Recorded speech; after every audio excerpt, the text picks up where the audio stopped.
오늘은 다니엘 4장 19절에서 27절까지 말씀 묵상하겠습니다.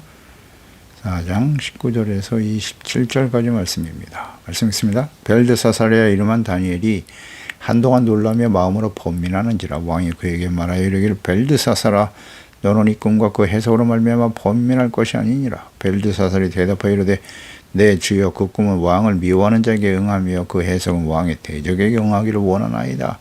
왕께서 보신 그 나무가 자라서 견고하여지고 그 높이는 하늘에 닿았으니 땅 끝에서도 보이겠고 그 잎사귀는 아름답고 그 열매는 많아서 만민의 먹을 것이 될 만하고 들짐승은 그 아래에 살며 공중에 나는 새는 그 가지에 깃들었나이다.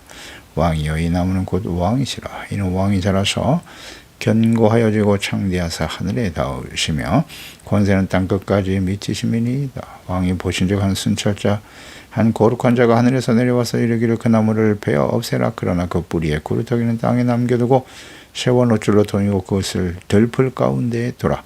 그것이 하늘 이슬에 젖고 또 들짐승과 더불어 제 몫을 얻으며 7대를 지내리라 하였나이다. 왕이여 그 해석은 이러하니이다. 곧 지극히 높으시니가 명령하신 것이 내 주 왕에게 미칠 것이라. 왕이 사람에게 쫓겨나서 들짐승과 함께 살며 소처럼 풀을 먹으며 하늘 이슬에 젖을 것이요 이와 같이 7대를 지낼 것이라.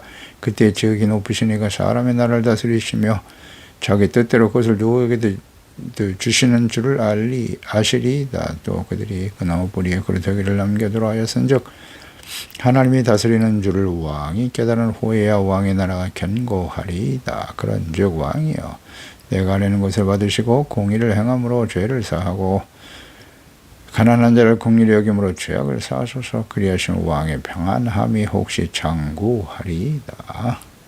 아멘. 교만한 통치자에 대한 하나님의 심판.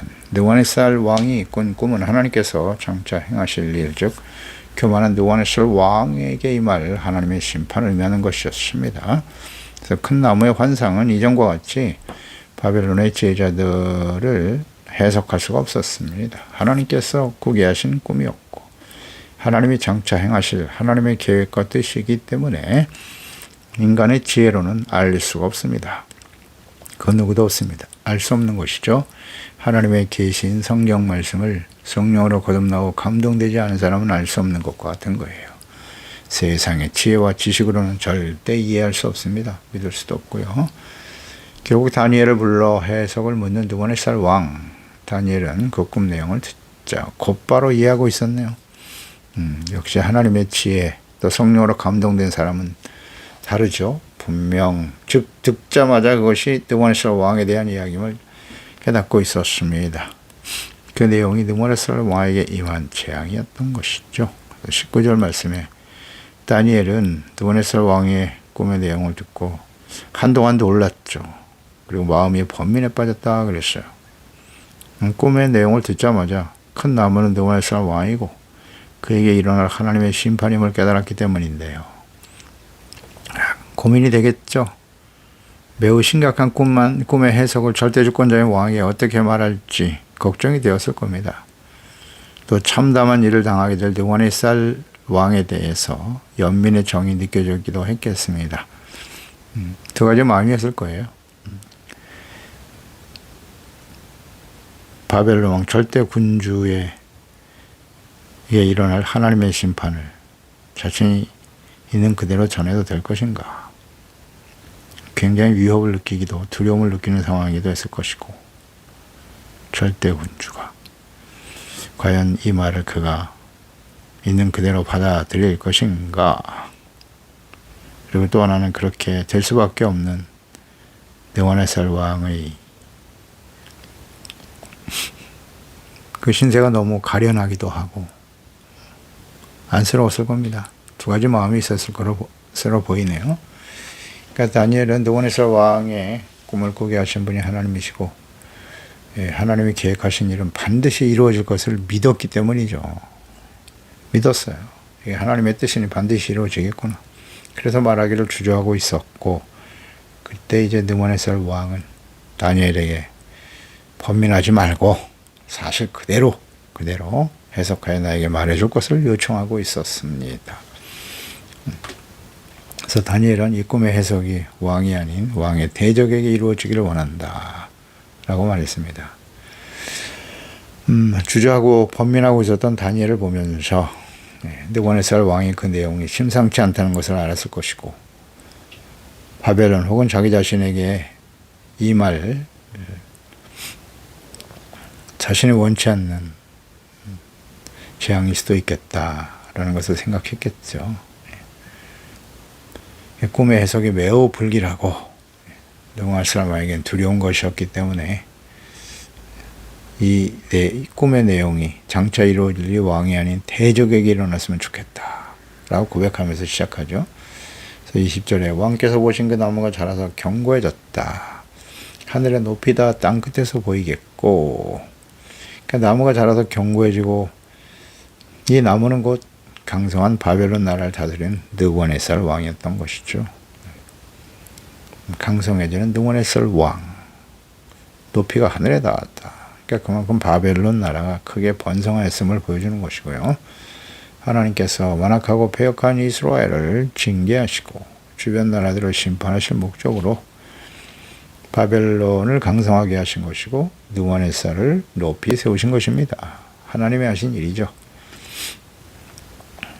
그래서 그들을 통해서, 느부갓네살이 다스리는 나라를 통해서 주변의 모든 나라들이 영향을 받고 있었다는 거죠. 그래서 22절에 왕이여 이 나무는 그 왕이다 정확하게 지적하고 있죠. 가감하지 않습니다. 느부갓네살 왕임을 밝힌 다니엘. 그러니까 이 높아진 것은 하나님이 심판의 도구로, 하나님이 그를 종으로 사용하셨죠. 내 종 느부갓네살 여러 번 표현하셨는데요. 공의를 실현하신 것입니다. 패역한 하나님의 백성 유다와 주변에 교만했던 이스라엘을 대적하는 주변 나라들까지도 하나님께서 그를 사용하여 심판하신 겁니다. 느부갓네살은 스스로의 능력으로 된 것이라고 생각하고 하나님을 알고 경외할 수 있는 기회가 주어졌지만 버렸죠. 하나님을 여러 번 경험했어요. 그는 그걸 버리고 오히려 큰 금 신상을 세우고 말이죠. 절하지 않는다고 하나님의 거룩한 종 사드락과 메삭과 아벳느고를 불 속에 던져 넣었지 않았습니까? 그러니까 스스로를 높이고 교만해졌다는 거예요. 이게 쉽지 않죠. 이런 절대 권력을 가진 사람이 자신의 권력을 내려놓고 겸손해진다는 거, 그 하나님 앞에 무릎을 꿇는다는 것은 쉬운 일이 아닙니다. 불가능하죠. 불가능한 일입니다. 거의. 하나님의 은혜가 주어지지 않으면 교만해질 수밖에 없어요. 이건 정말 중요한 진리입니다. 하나님의 자녀 백성들도 그렇게 교만해지지 않습니까? 겸손하기 시작했던 솔로몬 왕 보세요. 성전을 짓고 하나님이 주신 엄청난 지혜를 얻어서 전무후무한 지혜를 얻었지 않았습니까? 수많은 잠언을 기록하고 잠언서 하나님을 경외하는 것이 인간의 본분이라고, 하나님은 선악간에 그 행한 모든 것을 심판하신다는 말씀을 기록했지만 결국 스스로 교만해지죠. 우상숭배로 생을 마감하는. 그렇습니다. 하나님을 경외하는 자들도 이렇게 권력의 자리에 서게 되면 교만해지고 부패하고 타락하는데, 하나님을 알지 못하는 이방인들이야, 이방의 권력자, 교만해질 수밖에 없는 겁니다. 매번 우리가 말씀 묵상하면서 깨닫는 바이지만, 우리가 세상에서 하나님의 은혜 가운데 하나님의 자녀가 되고 예수를 믿음으로 구원받아 영광스러운 하나님의 자녀가 되었다. 이것만 해도 얼마나 큰 축복입니까? 하나님의 돌보심과 인도하심 속에 겸손함으로 주를 섬기며 경외할 때 우리의 삶에 필요한 재물도 더해 주시고 또 부와 명예를 주시지만, 그런 자리에 올라가게 되면 대부분 다 교만해집니다. 교만해진다고 봐야 돼요. 100% 교만해진다? 그럼 어떻게 해야 돼요? 교만해지지 않으려면 겸손해지려면 어떻게 해야 되죠? 하나님 앞에 서는 수밖에 없어요.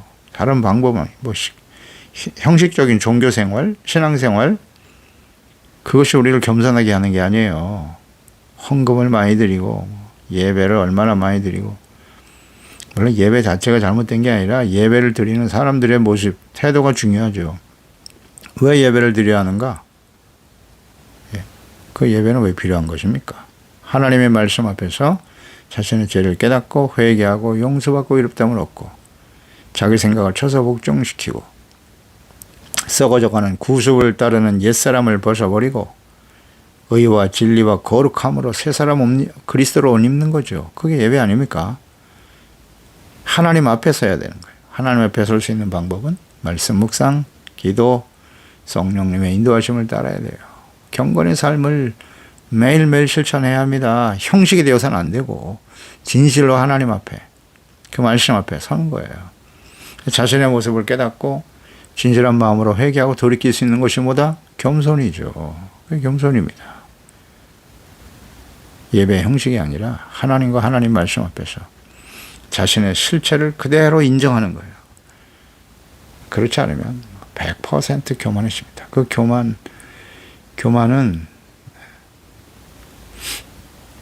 하나님 앞에 서서 자신의 죄를 깨닫고 돌이키지 않으면 해결되지 않아요. 또 하나님의 은혜입니다. 이 교만, 이 겸손해진다는 게 하나님의 은혜예요.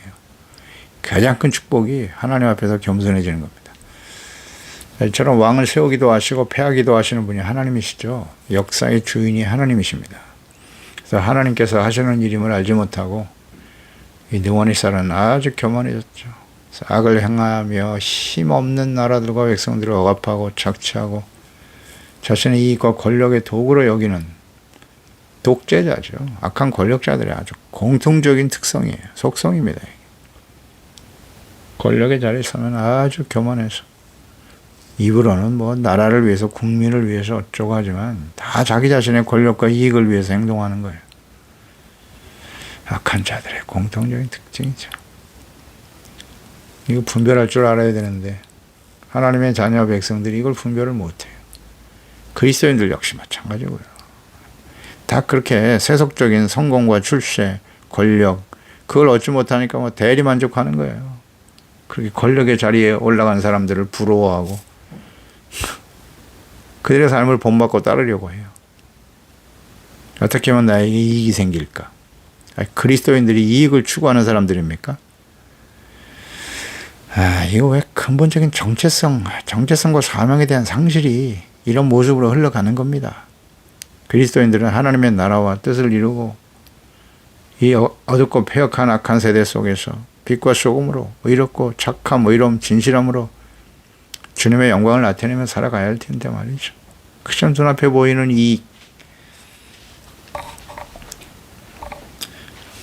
이것이 재물의 종로로 타는 사람들의 공통적인 특징 아니겠습니까? 하나님의 주인이시냐? 재물이 주인이냐? 재물 플러스 자기 자신이죠. 그러니까 역사의 주인이시고 공의의 하나님께서 반드시 교만한 자들을 대적하십니다. 이건 뭐 아주 분명하십니다. 역사를 한번 잘 살펴보세요. 그래서 역사를 공부하는 게 참 중요해요. 역사, 교만한 자는 다 무너집니다. 강력한 힘을 가진 바벨론, 그들의 그늘 안에 많은 나라들이 도움을 받고 살아가고 있었죠. 정치, 군사, 경제, 문화 모든 분야에 영향을 받고 있었어요. 뭐 바벨론 문화는 대단합니다. 지금까지도 이어져 내려오는 것이고요. 바벨론, 헬라, 로마 계속 이어지고 있어요. 헬레니즘, 철저하게 인간이 중심이 되는 휴머니즘이죠. 휴머니즘. 사람이 세상의 주인이다. 하나님이 없으니까 그럴 수밖에 없어요. 23절에 왕이 보신즉 한 순찰자 거룩한 자가 하늘에서 내려왔죠. 나무를 없애버리라고 했습니다. 그 꿈 내용을 정확하게 알고 있죠. 그루터기는 땅에 남겨둬라. 7대를 지나게 될 것이다. 그루터기를 남기실 것이다 라는 말씀은 그가 비록 7년 동안 왕위를 잃어버리고 사람들에게 버림을 받아 짐승처럼 산속에서 살게 될 거다. 풀 먹고 이슬을 맞으면서 말이에요. 이렇게 될 거라는 거죠. 그런데 하나님께서 7년이라고 하는 시간을 정하시고 그루터기는 남겨두셨다. 권력의 무상함을 깨닫고 겸손하여 모든 권력을 하나님께로부터 나오는 것임을 알고 하나님을 경외할 수 있는 기회를 주신다. 다시 회복의 기회를 약속하셨네요.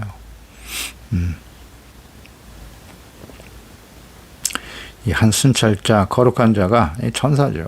하나님의 천사가 명령하신 일이 왕에게 일어날 것이다. 정확하게 말하죠. 이 교만한 느부갓네살을 심판하기 위해서 왕의 쥐기에 쫓겨나, 쥐기에서 쫓겨나죠. 들짐승과 같이 7년을 보낼 것이다. 이런 말을 전하는 게 쉽지 않았을 텐데, 느부갓네살의 왕에게 임할 재앙은 정신병이죠. 이것이 일종의. 그래서 자신을 동물로 여기며 행동하는 것이에요. 이것이 실제로 일어날 것이고 하나님이 말씀하셨기 때문에 다니엘은 분명히 일어날 일이라고 확신하고 있죠. 하나님의 말씀을 믿었다. 그때 지극히 높으신 이가 사람의 나라를 다스리시며 자기의 뜻대로 그것을 누구에게든지 주시는 줄을 아시리이다. 그러니까 느부갓네살에 대한 하나님의 징계는 느부갓네살 개인뿐만 아니라 모든 인간의 전 역사에 대한 하나님의 절대 주권을 드러내시는 거예요. 하나님은 나라를 세우기도 하시고 패하기도 하세요. 권력자를 세울 수도 있고 패하기도 하시고, 이분이 자기의 뜻대로 누구에게든지 주시는 줄을 아시리이다. 그렇죠. 지극히 높으신 하나님께서 사람의 나라를 다스리시며 하나님의 절대 주권과 뜻대로 권력을 세우기도 하시고 패하기도 하시더라. 그 영화로운 권력의 자리에서 쫓겨나 짐승과 같이 되어 산속에서 풀을 뜯으며 7년을 살게 하시고 이 땅을 통치하시고 다스리시는 분이 이스라엘의 하나님 여호와이심을 알게 하시고 권력과 통치가 하나님께 있음을 깨닫게 하려 하십니다. 이것은 모든 역사, 느부갓네살 개인만이 아니라 그 당시에 바벨론에 국한된 내용이 아니라 모든 시대에 모든 권력자와 사람들에게 그들을 향하신 하나님의 뜻이에요. 분명합니다. 권력자를 세우기도 하시고 패하기도 하시는 분이 하나님이시죠. 요즘은 민주주의, 모든 권력은 국민으로부터 나온다. 사람이 주인이라고 여기죠. 그래서 선거를 통해서 권력자들을 세우고 바꾸기도 하는데 실제로 그 모든 일을 행하시는 분은 하나님이시다. 그러니까 사람들의 성향이죠. 사람들의 성향이 어떠하냐. 철저하게 자기 이익과 나에게 어떤 이익이 돌아올까. 나라를 하나님이 다스리시는 공의로운 의로운 나라가 되게 할 것인가에 초점이 있는 게 아니라 사람들의 마음은 사실 의에 대해서 관심이 있어요. 의라고 말하지만 이 시대의 사람들은 의에 대해서 관심이 없어요. 철저하게 재물과 자기 이익이죠. 그거에 따라서 사람들이 불의하고 이전에 악을 행하고 불법을 행해도 상관없다는 거야, 그냥. 자신에게 이익만 되면 된다. 참 어리석죠. 이상하지도 않아요. 갈수록 사람들은 그런 성향을 갖게 될 테니까요. 근데 문제는 하나님의 자녀 백성들조차도 정치적인 이념에 휘둘려서 말이죠. 어떤 그 살아온 삶을 돌이켜봐야 될 거 아니에요. 그 사람이 의로운 사람인지 아닌지. 하기야 의로운 사람이 어디 있겠습니까만은. 그래도 최소한 돌아온 삶의 이력을 잘 살피고 참 쉽지 않죠.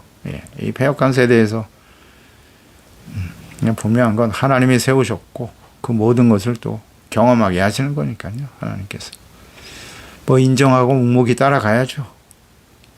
하나님이 하실 일이고 그 자리에서 또 교만하면 하나님이 제하시기도 하는 것이니까 모든 건 하나님께 있다. 이런 걸 우리는 생각하게 돼요. 그러니까 하나님을 알지 못하고 인정하지 않는 사람들은 온 세상을 창조하시고 섭리하시고 다스리시는 하나님, 권력과 재물과 모든 것의 주인이 하나님께로서 나온다는 사실을 자신의 권력과 능력과 교만이 꺾이지 않으면 깨닫지 못합니다. 깨닫게 하시는 거예요. 이 말씀을 기록하심으로써 이 말씀을 읽는 모든 시대의 사람들에게, 특히 하나님의 자녀 백성들에게 말입니다. 우리의 왕은 하나님이세요. 하나님이십니다. 하나님의 말씀에 온전히 순종하고 주님을 사랑하고 경외하고 믿고 순종하며 살아가는 의롭고 진실한 하나님의 백성들이 되어야지요. 그래서 하나님의 나라가 되게 한다는 뜻은 자신의 이익이 관철되고 자신에게 좀 더 풍요롭고 좋은 삶을 살게 해주는 그런 게 아니고요. 하나님의 나라는 공의입니다. 하나님의 나라는 먹고 마시는 데 있지 않으며 성령 안에서예요. 의, 희락, 화평. 로마서 14장 17절이잖아요. 하나님의 나라는 의가 전제되는 거예요. 의가 회복되지 않으면 평화와 기쁨은 없어요. 절대 진리죠. 교만한 자들은 이걸 잘 이해 못해요. 근데 꺾어줘야 돼요. 그래서 하나님이 징계하시고 심판하시는 거예요. 다시 한번 우리에게 징계와 환난과 시련 다가오는 이유가 뭐다? 겸손해지라는 겁니다. 간단하죠. 겸손한 자에게 은혜를 주시죠. 그 은혜가 뭐예요? 은혜의 내용이 무엇입니까, 여러분? 죄사함 받고 용서받는 게 은혜예요. 그게 겸손이죠.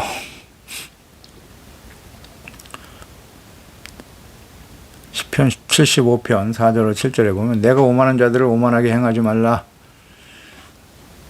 하며 악인에게 뿔을 들지 말라 하였노라. 교만하지 말라는 거죠. 너희 뿔을 높이 들지 말며 교만한 목으로 말하지 말지어다. 물은 높이는 일이 동쪽에서나 서쪽에서나 말미암지 아니하며 남쪽에서도 말미암지 아니하고 오직 재판장이신 하나님이 이를 낮추시고 저를 높이시느니라. 아멘. 교만하지 말라는 겁니다.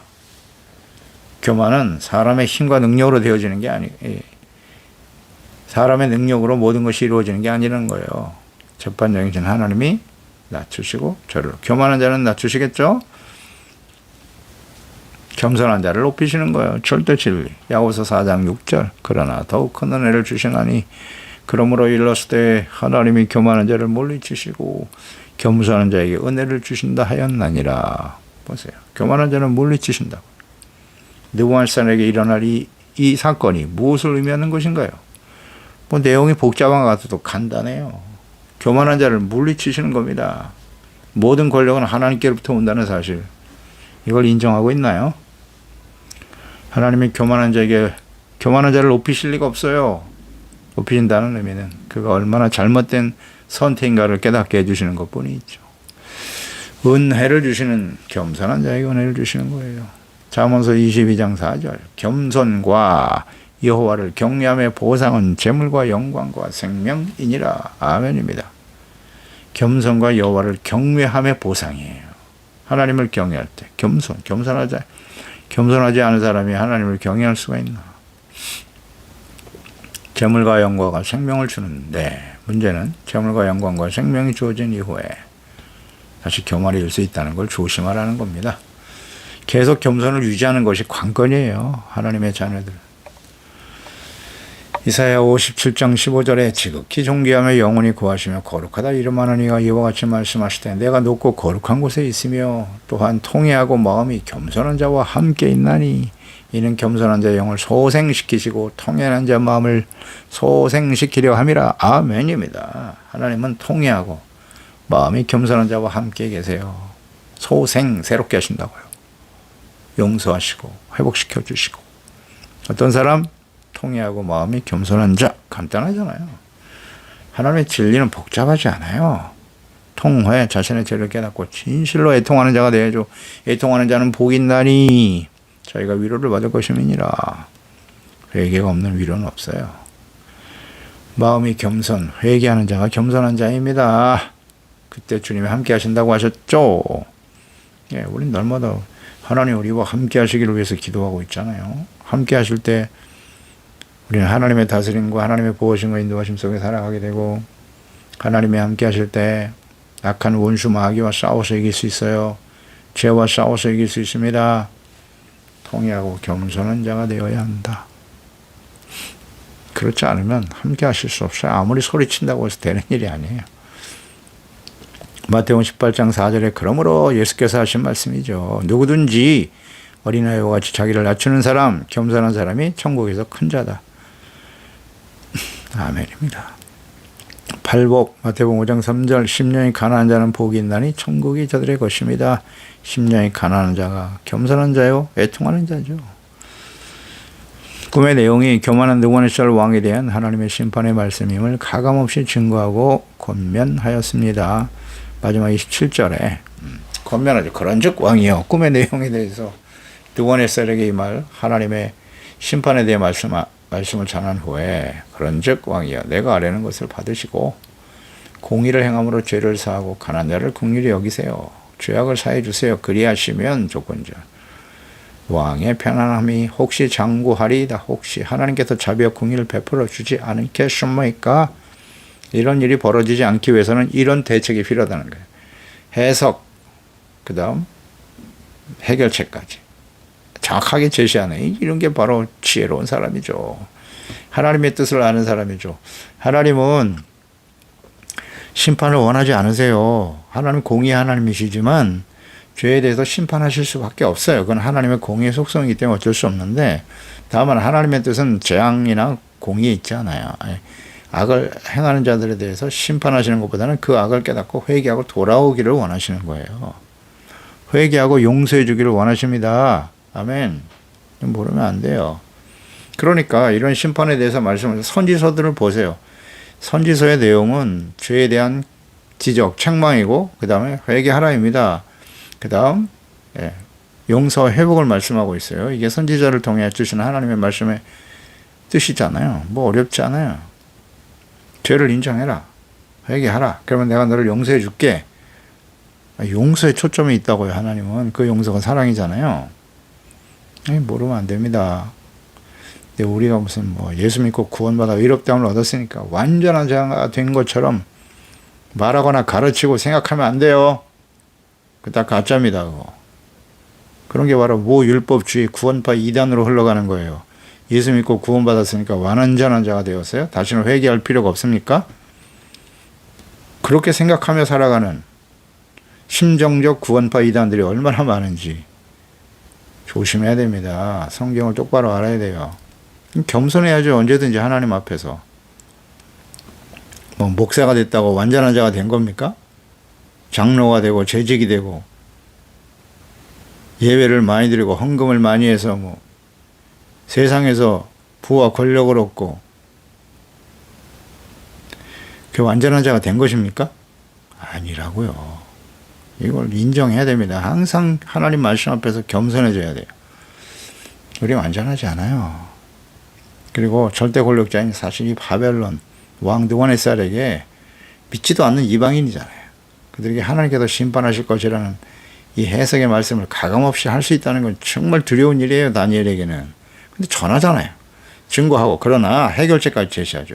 당신이 용서받을 수 있는 길이 있는데 그게 뭐냐? 간단해요. 공의를 행하시오. 그리고 사람들의 죄를 용서해 주세요. 가난한 자를 긍휼히 여기시고 죄악을 용서해 주세요. 그리하시면 왕이 평안함이 혹시 장구할 수 있습니다. 혹시라는 표현. 당신은 결정하게 달렸다는 거예요. 선택하라는 뜻이겠죠. 공의를 행하고 용서하라. 가난한 자를 긍휼히 여기고 용서하라. 마가복음 11장 25절에 예수께서 말씀하시죠. 서서 기도할 때 아무에게나 혐의가 있거든 용서하라. 그리하여야 조건절. 하늘에 계신 너희 하나님 아버지께서 또 너희의 허물을 사하여 주시리라. 우리가 용서해야 하나님이 우리를 사해 주신다고. 이 말씀의 의미를 알겠습니까? 다니엘은 뭐 정확하게 하나님의 뜻을 알고 있네요. 누가복음 6장 37절에 비판하지 말라. 그리하면 너희가 비판을 받지 아니할 것이요. 정죄하지 말라. 그러면 너희가 정죄를 받지 아니할 것이요. 용서하라. 그리하면 조건절. 너희가 용서를 받을 것이요. 아멘. 긍휼히 여기는 자가 복이 있나니 긍휼히 여김을 받으리라. 아멘입니다. 이렇게 해결책까지 정확하게 제시하죠. 그렇습니다. 우리는 너무나 쉽게 교만해져요. 그러니까 하나님의 말씀을 주야로 묵상하고 주의 말씀 앞에서 자신의 죄와 허물을 깨닫고 회개하고 돌이키는 겸손. 이것을 마지막까지 지킬 수 있다는 건 쉬운 일이 아니에요. 쉬운 일이 아닙니다. 그래서 시편 1편에 마지막까지 겸손을 유지할 수 있었던 사람이 바로 다윗이죠. 그러니까 하나님께서 그 다윗을 마음에 가장 합한 자라고 인정하셨는데요. 다윗은 한마디로 말하면 겸손한 사람이었어요. 그래서 하나님과 하나님 자신의 죄에 대해서 깨달을 때, 지적할 때 그 자리에서 무릎을 꿇잖아요. 주여 내게서 성령을 거두어 가지 말아달라고, 용서해달라고 기도할 수 있는, 이런 게 겸손이에요. 이 겸손을 마지막까지. 그래서 사람은 죄를 지을 수밖에 없다는 사실을 인정하고 하나님의 성전을 세우려고 했던 거예요. 성전이, 예배가 얼마나 중요하냐, 그 의미를 알아야 돼요. 그래서 우리는 하나님 앞에, 말씀 앞에서 자신의 죄를 깨닫고 회개하고 돌이키는 교만을 버려야 돼요. 어떻게든지 겸손한 자가 되어 하나님의 나라, 하나님의 다스림을 받는 하나님의 나라의 거룩한 백성이 되어 살다가 영원한 하나님의 나라에 서게 되는 것이죠. 그러니까 사실 이 느부갓네살 왕에게는 하나님께서 연민의 정을 갖고 계시네요. 심판의 도구로 하나님의 종으로 사용하셨기 때문에 어떻게 해서든지 그거 깨닫고 하나님을 경외할 수 있는 기회를 제공하시는 거예요. 누구를 통해서? 다니엘. 하나님의 뜻을 정확하게 알고 있는 다니엘을 통해서 다른 사람의 죄를 용서해 주세요. 그러면 당신도 용서받을 수 있습니다. 이거 뭐 절대 진리입니다. 우리가 예수 믿고 구원받아 용서받아 하나님의 은혜를 힘입었는데 내가 너희를 사랑한 것 같이 너희가 서로 사랑하라. 이해하고 용서하세요. 주기도문 모든 사람의 죄를 용서하는 것 같이 나의 죄를 용서해 달라고. 용서가 얼마나 중요한지. 죄사함을 받아야 하나님 앞에 설 수 있습니다. 이것을 잘 지켜가는 우리 모두가 되어야 할 것입니다. 기도하겠습니다. 하나님 아버지, 교만한 느부갓네살, 모든 권력과의 중심은 하나님이십니다. 하나님이 왕이세요.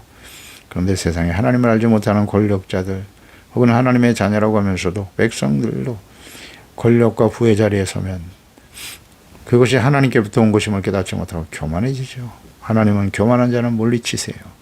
겸손한 자에게 은혜를 주신다. 절대 진리죠.